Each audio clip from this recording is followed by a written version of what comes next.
let's finish our talk about chapter 2, section 3 about atoms. Okay, all matter is made up of atoms. They are far too small for us to see. Okay, just to give you a little reference, okay, that piece of tinfoil, right? It's like paper thin, a piece of tinfoil, is 200,000 atoms thick. What? There's 200,000 little things stacked on top of each other in one piece of tinfoil. Yep, that's what we're saying. Okay. So there's a wide variety of atoms. We call those elements. They go from the smallest, which is the hydrogen atom, to really, really, really big ones like radium and crazy stuff like that. Okay.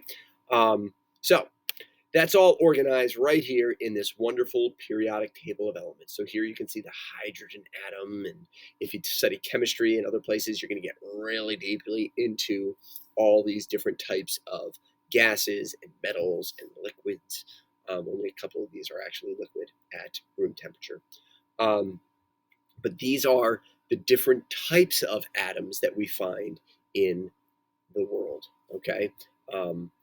Some of them have only been created in labs because they're not able to stay for very long. All right. But we find lots of these all around the world. Okay. Atoms then combine to form bigger things called molecules. All right.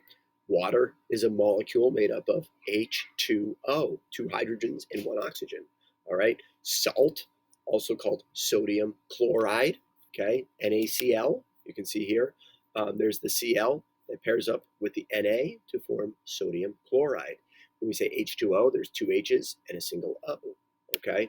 And carbon dioxide, you can see that. There's a carbon, and then di means 2 oxygens, okay? So carbon mixed with 2 oxygens makes carbon dioxide. Then these all mix together, okay? So air is made up of nitrogen and oxygen and carbon dioxide and other gases all mixing together, okay?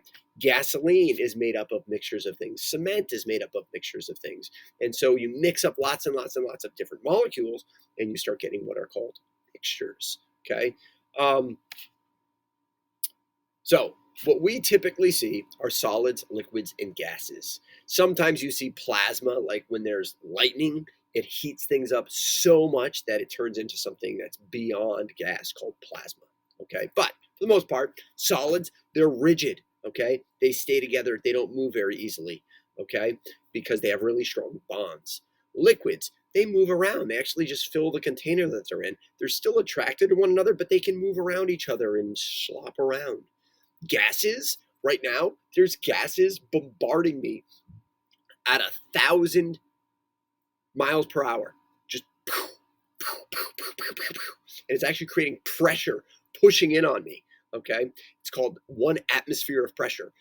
That's why astronauts need pressurized spacesuits, because there isn't any pressure pushing in on them, and our bodies actually push out with the perfect 1 atmosphere of pressure to battle against the 1 atmosphere of pressure that's pushing in on us from all these air molecules. And that's why when you blow up a balloon, you're adding so much gas in there that is pushing out, and the pressure is pushing out on the balloon. And that's why when you let go, all the atmospheric pressure crushes the balloon and shoots the air out. Okay, so there is gas bombarding you right now as you watch this video.